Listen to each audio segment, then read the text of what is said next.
Welcome to another Blue Room Weekly, and pre-season is starting to hot up now. The lads are back in training.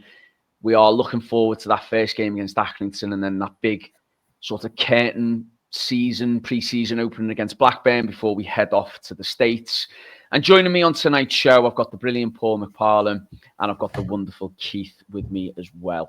We've got a few things to talk about tonight, lads, because a few things have happened in the last sort of 48, 72 hours, but the first real thing I want to talk about is our very own Paddy Boylan today via The Athletic reported that Tierno Barry is heading to Merseyside to finalise and complete a deal to Everton. And we talked a little bit about it last week on the show with Liam and with, forgotten who was on the show with me last week, with Liam and with Pete.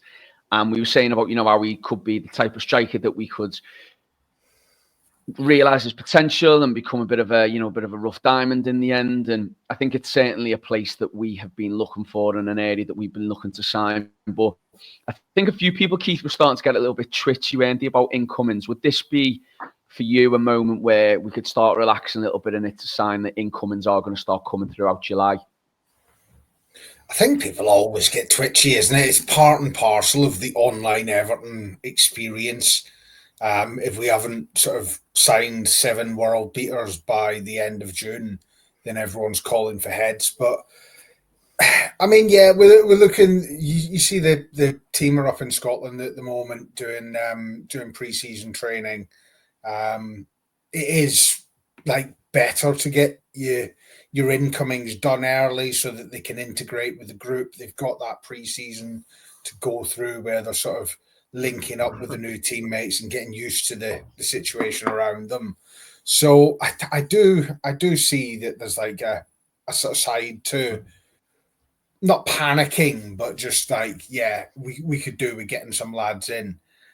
So hopefully get this one over the line in the next day or so and build from there and identify the next target that really needs to be met. And hopefully it's John McGinn. Seen a couple of rumours today.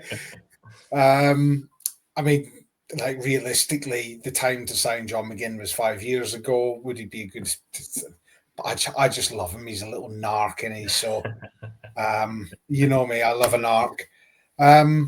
Get this one over the line. And who are we going to bring in next? What are we going to do next? I was listening to Blue Monday, and one of the things that Dave, our own Dave Downey, brought to our attention, or my attention certainly, was he's not quite at that point. I don't think any of us are where we're totally worried yet, but I think there was a concern on his viewpoint that maybe we go into this pre-season a little bit undercooked and a little bit not quite ready. Now, I think we've got a team there that can play in the opening day, certainly that's ready to go from pre-season. However, we're all craving, I think, some of these new signings in this rebuild of Everton at the minute. And I think from that point of view, Paul, I think that Barry would need someone who is hopefully something which starts the ball rolling. But I think for me, I don't know too much about him. I said on last week's show, I'm not going to pretend to know a lot about him, that I've watched a lot of La Liga, that I've, watched anything other than a few YouTube clips about him. But what we did say last week was that if the club, and particularly David Moyes, have invested in him and, think that he would be right for Everton, then I think he certainly deserves the backing, doesn't he? I mean, would this represent for you a signing that would get that ball rolling, get more incomings in? Or are you feeling a little bit twitchy at the minute, Paul? No, I'm more along what Keith was saying before there about Everton fans always get twitchy kind of a 6-7 weeks before the season starts. And I think we said on this pod a couple of weeks ago, it was quite important to get some new signings in before we go to the US for that pre-season tour. So I think the sign of Tierno Barry, I think potentially this is a really, really exciting signing for the club because Villarreal qualified for the Champions League last season. So he's given up a Champions League football to come and play for Everton. He played 35 times for them last season. He got 11 goals. He got 4 assists. And not just that, he's only 22. Look at his career trajectory. He's come from the 5th division of French football to La Liga in 3 seasons. Every time he's made a move, he's scored at the next level. He's gone up. Now, I was reading some of the Villarreal fans' comments about him apparently when they first signed him last summer, people thought, hang on, this is a bit of a waste of money, this fella, you know, but no one's ever heard of him. Why are we paying for 12, 13, 14 million for this guy? And I think what Villarreal did from day one was they worked on his technical skills. They knew he had the ability to afford to score goals and to lead the line. But they're a bit like Bessa to some extent. Maybe his passing wasn't quite up to where it needs to be. And I think they spent this season really honing his skills on the ball as well as his goal scoring ability. And you know, the outcome has been he's got 11 goals this season. I think there's very few people under the age of 23 have scored double figures in one of the top 5 European leagues last season. So I think he looks potentially a really good signing for us.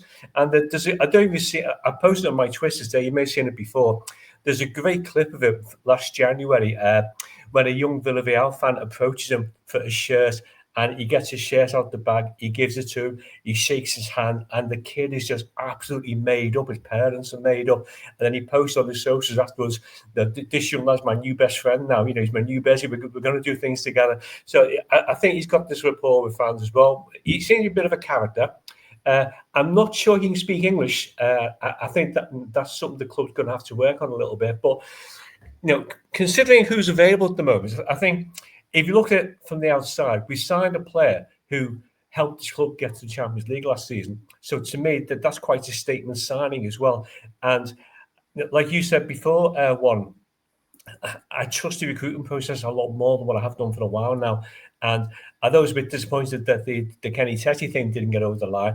It shows we are making the moves in the right direction. And as ever with Everton, you never, until they're signed on the dotted line. I'm still scarred by the Muller experience in '94 when he walked out of his medical when he found out he'd have to pay tax on his wages. So until we actually get it done and dusted, I'm just being slightly cautious. But I think potentially he's an excellent signing. But I still think we knew that I needed another backup experienced striker as well. Yeah, I think we'll probably look for more players in those attacking areas. And I will mention a rumour that's come out today a little bit later on that is linked to us from a sort of wide position. But just going back to you, Keith, as well, talking about John McGinn there, I mean, whether or not that happens, whether or not that's just, sort of online chat, internet chat, paper talk, who knows? But I'm with you. I think we had this similar conversation about 5-6 years ago when he was at Hibs, and, both of us obviously watch a lot of the football north of the boards, and we recognise just what a very tenacious player he was, and definitely would have been perfect for Everton and done really, really well for Villa. But I'm with you. I think that's probably a few years down the line, probably where we've missed out, and we should have gone for him a few years earlier. However, if he was to come, I certainly wouldn't be against it. But one player who we have been linked with, Keith, is Douglas Luiz, I've noticed today. And look, there's going to be all sorts of names thrown around, I think, in the next couple of weeks as everything starts ramping up. And I think some will probably have some credibility. Others will probably be just complete fabrication. I don't know which line Douglas Luiz fits in, but that's definitely a profile of player we need to be looking at, isn't it? A wide player, speedy. I'm craving this type of player, and I think that's just going to help our forward line so much. Yeah, I mean, obviously, sort of most of my knowledge of him comes from the spell at Villa. But I thought at Villa he looked a fantastic footballer. Like you said, really comfortable on the ball, always offering for it, always gives you that little bit of spark, gets you moving forward onto the front foot, and the sort of thing that gets bums off seats, as they say, which is certainly something that we haven't really seen a lot of in the last few years. So if it's like a player like that, and as well his age as well, like he's 27 now. He's an experienced player, but he's not old. He's not sort of on the downslope of his career. He's still very much in his prime. I think we have to sort of temper the fact with Juventus signed him for 50 odd million. He's not going to come cheap, is he? So is this a realistic target? Is it just paper talk? But I mean, if it's something that came off, it's a signing that identify, like, for me, is a sort of move we should be making, like proven quality players as well. And it's that blend, isn't it? Like Paul's touched on with Tierno Barry. He's a young lad. He's up and coming. he's not anywhere close to his peak or what he will be, but he's improving year on year. And I think if you blend that properly with signing the right level of experience through the team, because the Premier League it's a tough league, isn't it? Like it's nearly 40 games across the year. It's not all highs, it's not all lows. I mean, well, you hope it's not all lows, certainly.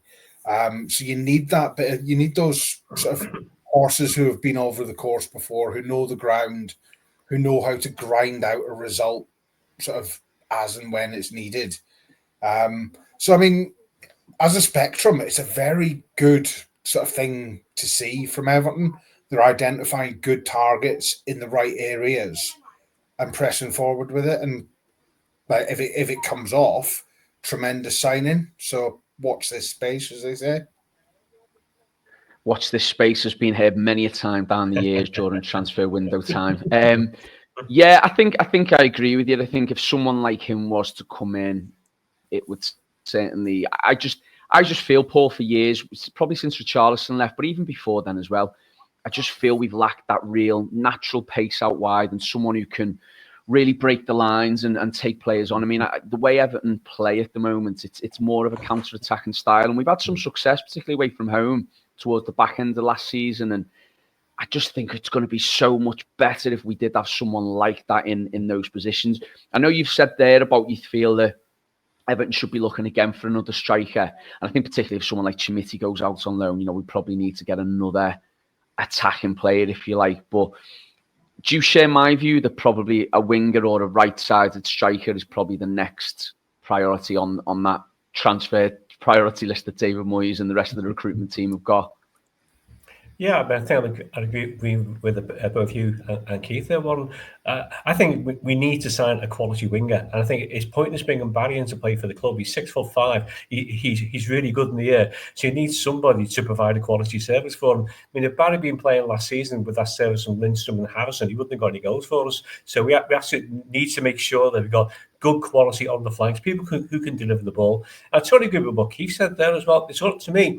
It's about the blend of experience with potential. So you've got to marry the two. So you've got huge potential there in Barry, but you only fulfill it if you've got experienced players there to play the type of ball, to give him the type of delivery that he needs to succeed. So I think we're quite short on the wide areas of the team at the moment. I don't think our two fullbacks are the greatest at crossing the ball either. So I think it's crucially important that we get one, maybe two quality wingers there to give. As you said there, last season we won a lot of games by sitting back there on the counter attack, and the fans will tolerate that level of football for a certain while. But I think you go to football to be excited. Though you love it when we get an away win against the odds, you do like to see the games where we have more possession, where we're creating more chances. So I really do think that bringing in somebody who's either a scoring winger or a winger who can provide a high number of assists should be really towards the top of the recruitment policy at the moment. Yeah, I think I agree, absolutely. And, thank you both for offering your insight into that. And that's just us reacting there on the news today that we supposedly hearing that Tierno Barry is travelling to Merseyside to finalise that move. And hopefully that will be the start of many signings, which I feel it will, that will be incoming at Everton. Just a quick note to the two of you before we move on to talk about a few other things this evening as well. I haven't heard, obviously, your both opinions yet of the retaining of some of our players from last season, where we new contracts for Jesse Gay, Michael Keane, and Seamus Coleman. If I could come back to you first, Paul, and ask you just each of the three retained players there and what you think they'll bring and why you possibly think Everton have gone for it. And then if you chip in afterwards, Keith, with your thoughts on it. Paul, happy with all three? Pleased with all three? Maybe would have only kept one, two? What's your feelings on the new contracts for Guy Keane and Seamus Coleman? Yeah, I think the priority is to make sure that Garner Gay stay, because I think he had one of his best seasons ever since yet last season. I think that his ability to win the ball back, to keep the play flowing, and as Keith mentioned before, the experience he brings to the team, I think it was vitally important that he stayed as well. Yeah, Seamus Coleman. Well, it's Seamus Coleman, so I'm delighted that he's going to stay on the club in some capacity. And whether this is a route for him to play, just to be a fringe player next season, maybe pick up some coaching qualifications, so we have a succession plan in place for when David Moyes moves on. I think that'll be a good move as well. Michael Keane, if you'd asked me this a month ago, I'd have said no, get rid. And then the more I thought about it, I mean, I saw him at the away game in Newcastle at the end of last season. I thought he had a superb game there in what was quite a difficult match to go to. And then I can't sort of think, he's 31, David Moyes knows him, he's played at the top level for 21, 22 years. And then I kind of thought, well, do we stick with something that we know? Or do you take a gamble on a Lenny Yoro type defender and then splurge about £60 million on a totally ineffective centre-back? So I think, given that possible scenario, I'm quite happy for Keane to be given an extension to his contract. And if nothing else, you can always let Michael Keane will pop up with the odd goal from time to time. And he did have a habit of scoring vitally important goals for Everton. I still am eternally grateful to him for that goal he got to start our comeback against Crystal Palace 2 years ago. So, yeah, if the choice is splurging out on an unproven quantity or taking a gamble on someone who's been there for a while, I think I'm coming down to the view that it was probably the best decision to keep Keane.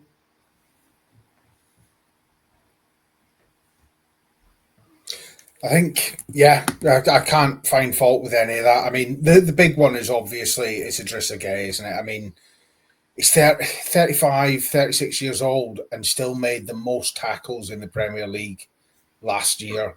He's ageless. I mean, he's not quick. He's never going to be quick.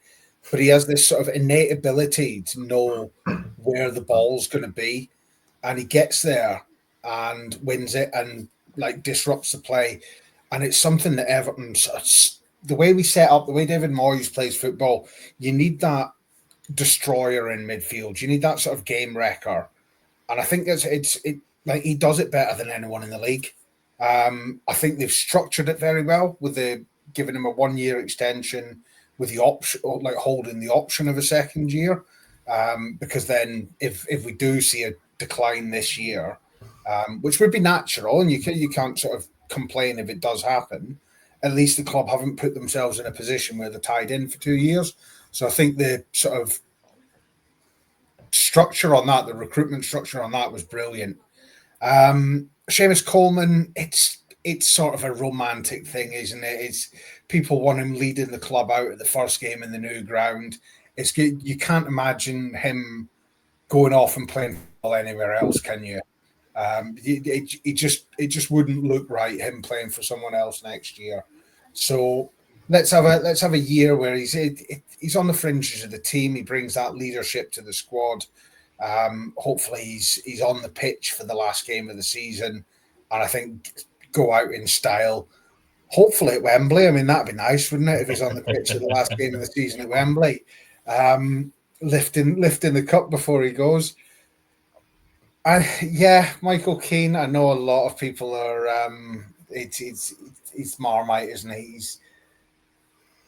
Nobody sort of really wants to be in the position where we have to sign Michael Keane to another contract, but it makes sense. He is what he is. He's a fourth choice centre back. Why would you go out and pay a transfer fourth choice centre back when you've already got two relatively young centre backs there in Branthwaite and O'Brien, who you're still developing to the highest level? You've got Tarkowski, who I've had my criticisms of him, but he's an experienced Premier League centre half. I think certainly towards the back end of last season, he really came onto a game, and he was one of the most important sort of members of that back four. So then you've got a warm body in number 4 who's not going to start Premier League games, but he's an option. And then again, if we're chasing a game with 20 minutes to go, chuck him up front. He's the best natural finisher. I mean, you only have to look at his goal against Palace. The technique of that was impeccable. His goal against Ipswich, that's a striker's finish. And the one against as well, the last minute equaliser against Spurs, should have been goal of the season. It's incredible. I love them long-range blamos where the goalkeeper doesn't even move because he knows from 40 yards out he hasn't got a prayer of getting to it. So I mean, it's gonna upset my good friend Rob Vera that he's still at the club, but it is, to all intents and purposes, it's a sensible move.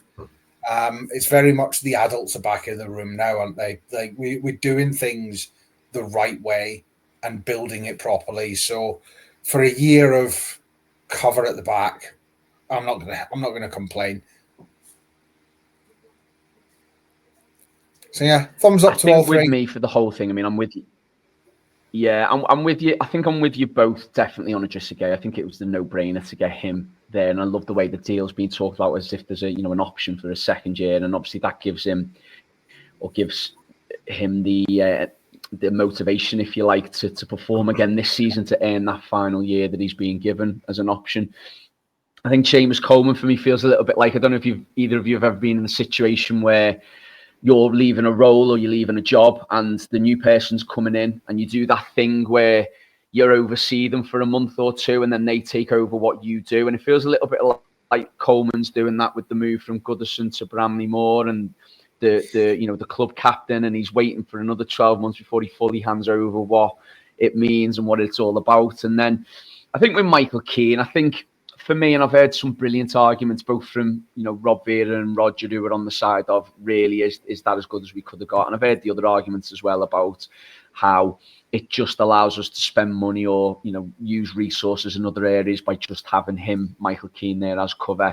I think for me, if it was Everton 5 years from now and we were in a situation where the owners that we've got now have been there for the 5 years, and we've had the manager in place, long-term manager in place, and we were still doing these kind of deals, I think then I'd be concerned, because I think we're a little bit further along the line in our journey now, in our rebuild than this. But I think at this moment in time, I think that Everton are not at the place we'd like them to be, and I think it's still going to be a rebuild job, and I still think it's going to be a bit of a process before we get to where we want Everton to be. And I think along that process and in that process, you do need a little bit of continuity and a little bit of moving pieces here and there to make other pieces work. And I think Michael Keane for me just represents at this moment in time something which is sensible. Do I think we possibly could have got better? Yes.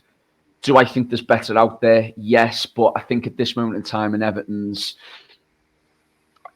hopefully re-emergence as a big football club and as a major player in the league and in Europe, I think it just represents a sensible enough signing for this time. So, who knows where we'd be. As I said, if it was 5 years from now, probably wouldn't be happy with it. But at this moment in time, I do feel it is right. Just one other little bit of news that's come out today that I want to talk a little bit about. And before we do talk about this, I must admit, I don't know too much about it. I only saw this news today when I was in work and had a little quick flick and quick read. I haven't looked too much into it yet. I don't know if either of you lads might be able to offer a little bit more insight. But Alan Myers today tweeted that it appears Everton FC have sold Goodison Park, and I think this is in line with to allow the women's team to be a separate entity, even though it's part of the same thing. We've seen similar things happening with Chelsea and I think Aston Villa, where it appears that they've sold the women's team to themselves or whatever it might be. And I think what we're led to believe as well is there's some sort of adjustment around PSR, and it allows for funds to be freed up here and there, not just for the men's team, but for the women's team as well. As I said, I don't know too much about it. Paul, I'll come to you first. I don't know if you've got any insights about it, but is this a good thing that's happening for Everton? Yeah, I don't have any insight particularly, Warren, but I remember towards the end of last season when the decision was made that the women's team were going to stay at Goodison Park, my first thought was, what they're doing now was exactly the plan that would give them the opportunity to have the women's team as a separate entity. And I think from what I've read, there's going to be some changes to PSR rulings, so you're not going to be able to do this kind of manoeuvre in a few months' time. So I think it's purely financial manoeuvre.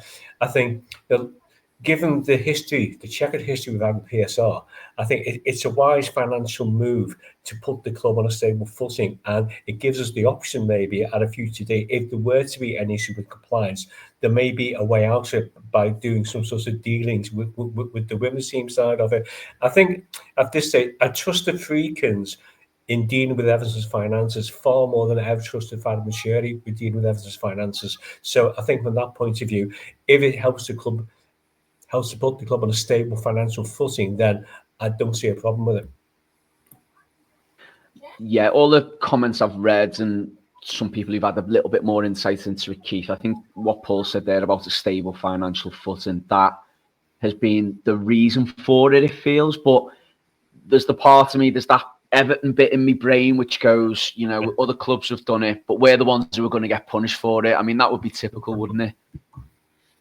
Yeah, I think so. My sort of understanding on this, and I have this from someone who understands these things a lot better than I do, is that it's not a precursor to the women's team being immediately sold for a huge injection of cash. It's let me just find the description here. It was Goodison, and the thing, and the women's team was a subsidiary of the men's team, so it would have meant having two stadiums and hence two deprecating assets in one area of the group of companies. So if that makes sense to you, then you've done better than me. Basically, I think it's sort of it's an accounting thing. It's a tidying up of the books. They've obviously come into a club that is racked with financial mismanagement, boardroom shambles for the last 5 years, and they're just sort of clearing the decks, making everything nice and tidy, and organising us as a proper grown-up football club. That's not to say that in the future they won't sell the women's club for a PSR boost. Quite frankly, I don't think they need to this season. I think this is the first time in about 5 years where they're going to be completely compliant, which is probably why we've not really had any sort of big signings over the last few years, and why we've been sell to buy constantly and whatnot. But I'm with Paul on this. I do sort of, with my limited knowledge of football sort of finances, appreciate that the Friedkins seem to have come in and steadied the ship more than anything. Like, just put us on an even footing for the first time in a long time. So it's got to be a positive for the club. But yeah, that's sort of, I miss football where you could just watch 11 lads in blue kicking the shit out of 11 lads in red. I hate the fact that you have to know about 7-year contracts and amortization and, what's the capex cost of signing it? Can we put this as an OPEX cost? Quick, get on the spreadsheet. Somebody ask the ESC what's going on. It's just like, I miss when football was football, and it's now about, we've won this transfer window. Yeah, great. You got beat 3-0 in your first game of the season. Well done on winning the transfer window.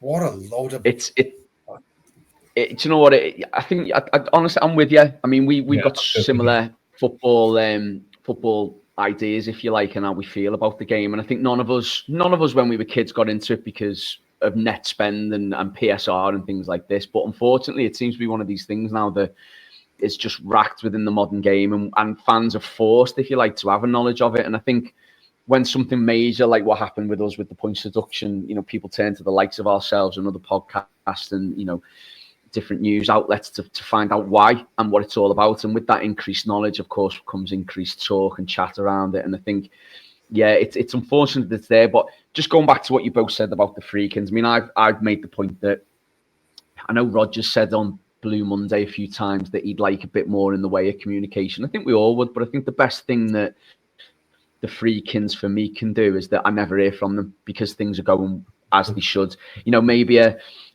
State of the Union address maybe once a year, or an annual Christmas message, or whatever it might be. something where they can address the fans and maybe they turn up to the odd game just to inform us of their presence. But I think the best thing they can do is make moves quietly that see an upturn, and I think they've done that. Whether or not these people who've come in, these data people and these recruitment people come in and do a good job or not, that's yet to be seen. Whether or not that people behind the scenes in terms of increasing the revenues and commercialization, that type of thing, if I don't hear from them but those things are happening, I think that means that it's going well. And I think I'm with you too. I think that so far the Freakins have done a lot of things to encourage me. I think there's still a long way to go. I think it'd particularly be interesting to see how the season goes and how the first season at the new stadium goes, and then we can start seeing how Everton are on a foot, and particularly next summer and when accounts and things like that come out. But I think certainly early doors it has been promising, and long may that promising start continue. And we will wrap it up soon, lads. I just want to finish off with a little bit of fun and a little bit of chat about something a little bit different as we go towards the end of the show. And I asked you both, and I don't know if you've had time to think or consider. With it being going, it's not cricket again, is it? Yeah. No, I promise you, it's not cricket. Even though I've got Keith on with me, I promise you, it's not going to be cricket. I've already been told off about that numerous times, many times by people involved in our show. So I won't go into cricket. But what I was going to ask was your favourite summer signings, because it's that time of year, and we talked about it earlier on in the show about the summer window and people coming in as new players ahead of the new season. And I've titled the show there, "Are we getting twitchy yet?" I think all three of us are kind of pleased that Barry's going to come in, and we're hoping that a few more follow that. But my personal favourite summer signing was Andy Johnson. And not because I was particularly excited by him as a player, but I remember that particular season, Moyes got the transfer business done very early. We were coming off the back of quite a decent season. And we got Andy Johnson and we got Joleon Lescott in, I think, all before the end of June, if I remember rightly. And they had a really nice long pre-season. We hit the ground running that season brilliantly. There's been other summer signings down the years. There's been other ends to transfer windows that have been good down the years. I don't know if any of you want to share or can think of any off the top of your head, your favourite transfer moments from the summer and years gone by. Paul, Keith, any offerings there? Yeah. I mean, if you're looking at like a successful summer signing, you have to say the Jordan Pickford deal. Like at the time, what did we spend? 25 million on him? And a lot of people were, he's just been relegated with Sunderland. It's a risk. And he's single-handedly, to an extent, kept this club in existence for the last 5 years. So in terms of success signings, he's like up there. For me, I really enjoyed two particular signings. One of them was Marouane Fellaini, because nobody knew if it had actually happened. And nobody sort of like had a clue what was going on. And but like if you've ever read Mick Rathbone's book, he talks about the Fellaini signing, and him and David Moyes were back and forward on flights trying to go and meet him. They had meetings on the tarmac at Heathrow with him, and it was very much the definition of a last minute deal, sort of a buzzer beater, if you will, for fans of American sports. And I think I love that sort of chaos about it. And then he obviously went on to become a very good player for Everton as well. So I enjoy that one. The other one I liked was when we signed Romelu Lukaku permanently, and you had people tracking his plane. That was the original. That was the original fans on Twitter going on Flight Radar 24 and tracking planes. Everybody does it now. It's old hat. But the original was Everton, because Lukaku posted a picture, didn't he, on his Instagram of him sat on a private jet. And someone's just gone, right, what private jets are arriving in Manchester? Tracked it and found out it was the one. And like they were comparing the size of windows in Lukaku's picture with the picture of the type of jet it was. And it was next level Agatha Christie shit. And for that reason, it was just tremendous. And then he obviously went on and scored like 20 goals a season for us for 3 or 4 years. God bless him. The Manuel Fellaini one's really interesting because all that summer, if you remember, and those of you remember at the time, we were linked so heavily with João Moutinho. And I remember the first game of that season, we played Blackburn at home and we lost 3-2. And I remember seeing a lad walking out with the new home shirt with Moutinho on the back, and I think 20 or 21. And I think I was only early 20s, very early 20s then. And I remember thinking to myself, this lad must have inside knowledge. He must know, because why would you pay that money to get his name on the back of his shirt? And then, like you said, lo and behold, we get Fellaini, and no one had even heard of him, or we hadn't heard any rumours about him. And I think the only thing we knew about him was he played in that Champions League qualifier against Liverpool, I think, and then he played us, didn't he, in the UEFA Cup qualifier. So that was the only thing I really remember of Manuel Fellaini when he signed. And then, as you say, Keith ended up being a fantastic one of them players I look back on and probably appreciate a lot now, just how brilliant he was for us. So, that was a really good signing, Paul, any summer signings that spring to mind for you, either Premier League years or previously down the years that have either excited you, or it's been a long, protracted transfer saga that we've managed to get over the line and ended up being a good player for Everton? Well, I'll bring one. I mean, it didn't work out, which was unfortunate in the end. But in terms of making a statement signing, a phrase we've used quite a few times on the pod here. When we got Gerard Deulofeu in from Barcelona, who was touted one of the hottest prospects in Spanish football, he was captain of the Spanish under-21s. He's been touted as the next Lionel Messi. The Barcelona fans were in uproar when we bought him, and you kind of thought, "Wow, this is real stadium. We're attracting the top quality European players here from Barcelona." And you really thought this is the club kicking on to the next stage. Unfortunately, it didn't quite work out for him, which I'm really regretful about. So, but in terms of a headline statement sound that we're moving in the right direction, I thought that was one. In terms of my memories of our best signs, I'd agree with Keith. Romelu Lukaku, what a sign that proved to be. The season on loan was fantastic, and then to seal the deal the following summer was superb. Really pleased with signing Richarlison as well. I thought he made a real impact when he joined the club as well. But if you ask me for my all-time best summer signing, summer 1991, when we bought this unknown keeper from Bury called Neville Southall, who no one thought would make the grade at all. He didn't even rate highly amongst the magnificent 7 signings that summer. But the signing of Neville Southall was, to me, alongside Keith mentioned about the importance of Jordan Pickford. The importance of Neville Southall, that mid-80s and mid-90s team cannot be underestimated. So he'd be my all-time top Everton summer signing. Well, he wasn't even the highest rated goalkeeper they signed in that window, was it? They signed Jim Arnold at the same time, didn't they? And put him straight in the team, and Never's in the reserves. Yeah, Jim Arnold, you're right, because Kendall had been Jim Arnold's manager of Blackburn, so he brought him as his first choice keeper. And then Southall got a run against towards the end of his first season, but didn't really nail down his place. And then when we got beat 5-0 by Liverpool in that infamous derby, Southall then went on loan to Port Vale, and Port Vale tried to sign him at the end of his loan, and fortunately Kendall had to say, "Hang on, no, we're going to bring him back." So absolutely right, Keith. And he was it was such an unheralded signing at the time, but he just turned out to be the best bit of business Howard Kendall did during his time as Everton manager. Yeah, thank God that he didn't end up at Port Vale, because we would have missed out on so many great years. And just one other summer signing I remember where it seemed to drag on and on and on. And obviously this was back in the days when we didn't have internet and we didn't have Twitter and we didn't have all these social media sources and journalists tweeting every 2 seconds saying things like "here we go" and stuff like this.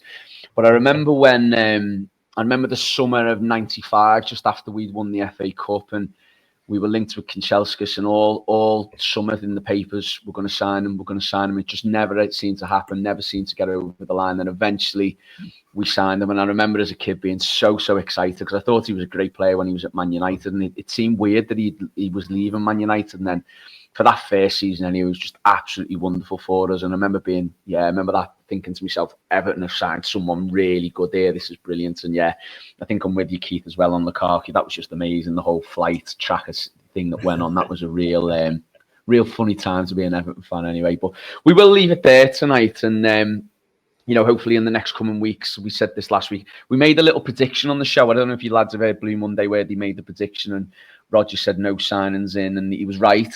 I made the rather over positive suggestion that we might get 4 players in. We might have a transfer spree.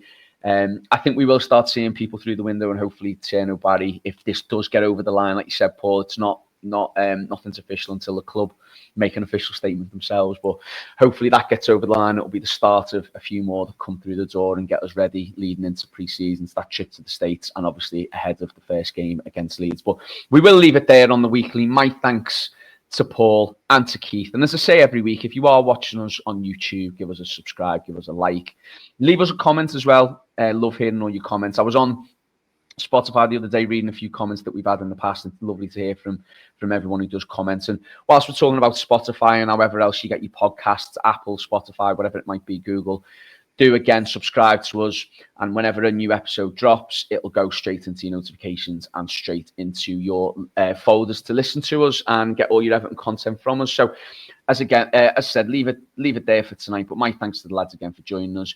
We'll be back with plenty more next week. All your content you need from Blue Monday, Byline, Mailbag's going to be back. Everything's all happening all at the summer. It's great, even though Everton aren't playing. It's all kicking off.